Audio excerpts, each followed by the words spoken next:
Vyvyšuji tebe, Pane, nad tím, co stvořeno je.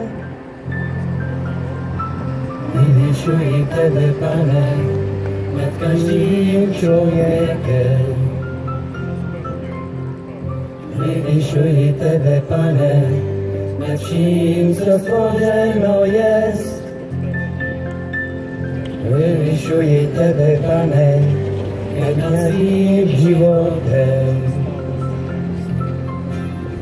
Vyvyšuji tvoje jméno nad každým jménem.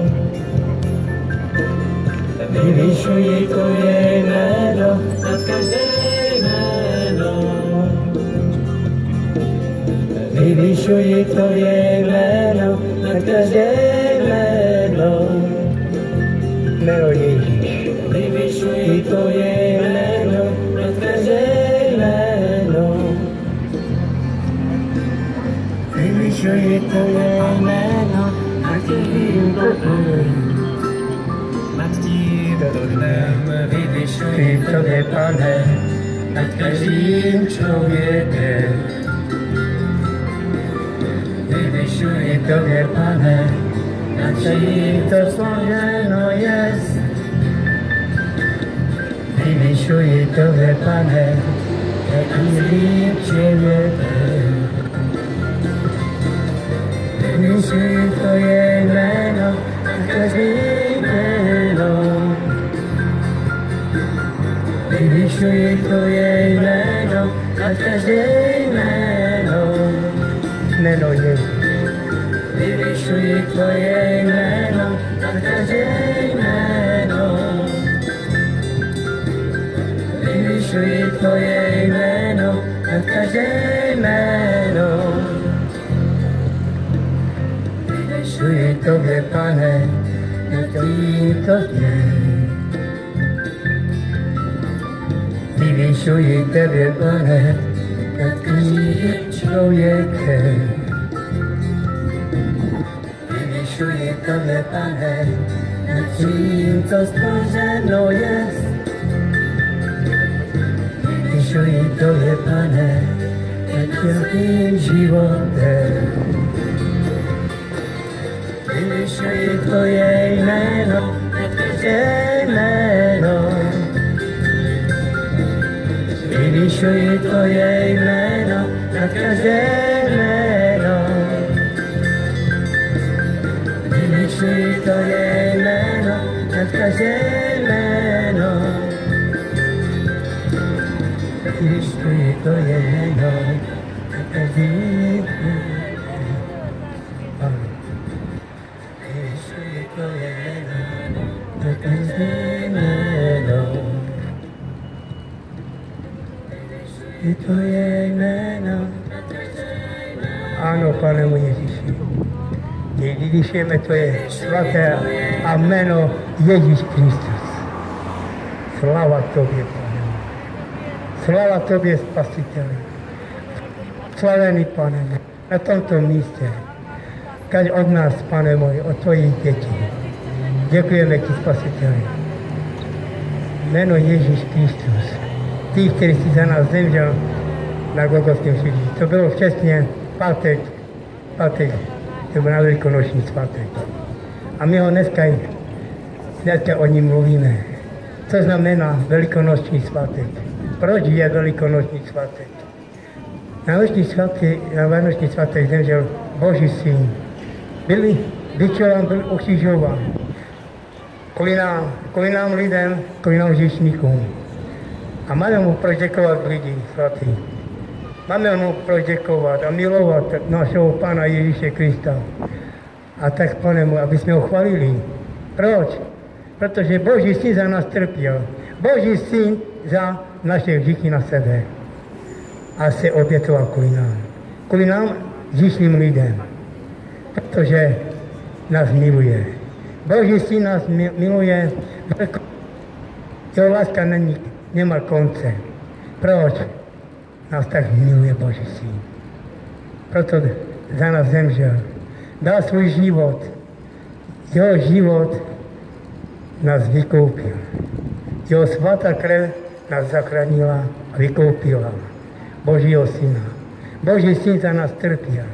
Jak trpěl, jakou bolestí, jakou tohle vytrpěl kvůli nám lidí. Že my už nemusíme dělat nikdo z nás nic. Proč? Boží syn za nás udělal. Boží syn za nás udělal všechno. Boží syn kvůli nám.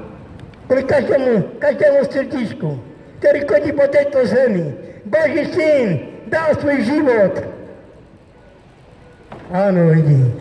Tak jsem se smál v 95. roku na tu cestu, jako vy. Nechce se, že Ježíš je cesta, pravda i život. A nechtěl jsem, protože se mi líbil tento svět. Líbí se mi ten svět, protože v něm jsem hodně pil a bral jsem drogy. Tak se mi moc ten svět líbil, protože tak jsem chtěl žít. Chtěl jsem jméno Ježíš Kristus a o něm slyšet. Ale Boží syn, já jsem slyšel evangelium. Slyšel jsem to, jako dneska vy slyšíte, o Božím synu, co pro nás udělal na velikonoční svátek. To není žádný dáreček, žádný beránek a tohleto je půjde tak. A to je živý beránek, Boží beránek, Boží syn, který trpěl za tebe, za mě, za celý svět, dal svůj život. Boží dítě, Boží, náš Pán Ježíš Kristus. Boží je jeho láska k nám lidí. A takhle jsem hledal cestu. Jeden den, v 95. roku, jsem slyšel o tom, že Ježíš je zachránce, že Ježíš za mě trpěl, že Ježíš mě miluje, že Ježíš je Boží syn. A já jsem říkal, Pane, je to pravda, tak prosím tě, zachraň mě. Zachraň mě život, protože já už nemohu ani chodit. Nemohl jsem se, protože jsem se za sebe styděl. Proč? Každý den se byl a opilej. A v parku jsme seděli na labičkách. Ze sebe jsem dělal to, co jsem nebyl. Co? Silného člověka jsem dělal. Nosnost prostého člověka. Ale přišel do mého života Ježíš Kristus, Boží syn, který za mě trpěl, který za mě miluje, který dal svůj život za mě, jako za vás dal, za každého člověka, který chodí po této zemi. Boží syn za nás trpěl lidi. Přesně na velikonoční den, pátek, to byl svátek. Boží syn trpěl na velikonoční svátky. Boží syn za nás trpěl hodně. Byl bičován. Hodně byl bičován.